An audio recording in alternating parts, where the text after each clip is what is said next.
The real Robin Hood. A subject of ballads, books and films, Robin Hood has proven to be one of popular culture's most enduring folk heroes.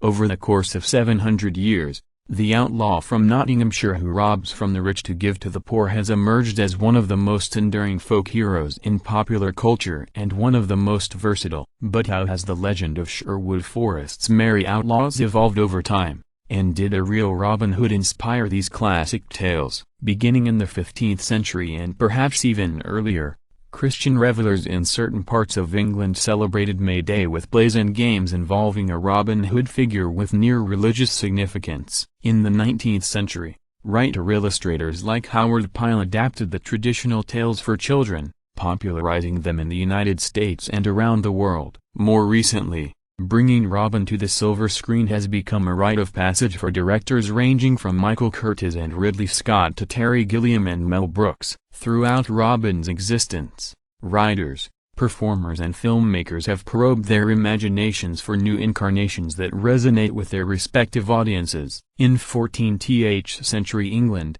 where agrarian discontent had begun to chip away at the feudal system, he appears as an anti-establishment rebel who murders government agents and wealthy landowners. Later variations from times of less social upheaval dispense with the gore and cast Robin as a dispossessed aristocrat with a heart of gold and a love interest. Maid Marian. Academics, meanwhile, have combed the historical record for evidence of a real Robin Hood. English legal records suggest that, as early as the 13th century, a Robhod, a Robin Hood and other variations had become common epithets for criminals. But what had inspired these nicknames? A fictional tale, an infamous bandit or an amalgam of both? The first literary references to Robin Hood appear in a series of 14th and 15th century ballads about a violent yeoman who lived in Sherwood Forest with his men and frequently clashed with the Sheriff of Nottingham. Rather than a peasant, knight or fallen noble, as in later versions,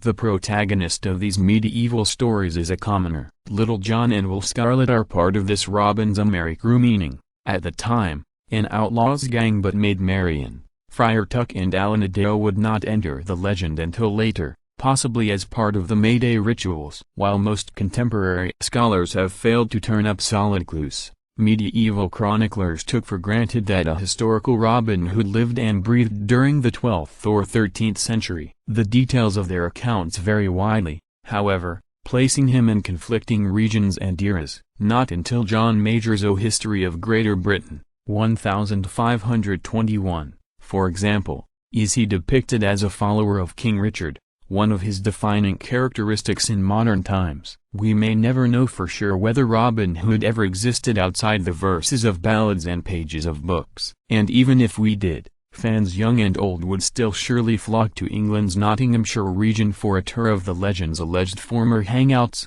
from centuries-old pubs to the major oak in Sherwood Forest. What we do know is that the notion of a brave rebel who lives on the outskirts of society, fighting injustice and oppression with his band of companions, has universal appeal whether he is played by Errol Flynn, Russell Crowe or even, as on the 1979 episode of The Muppet Show, Kermit the Frog.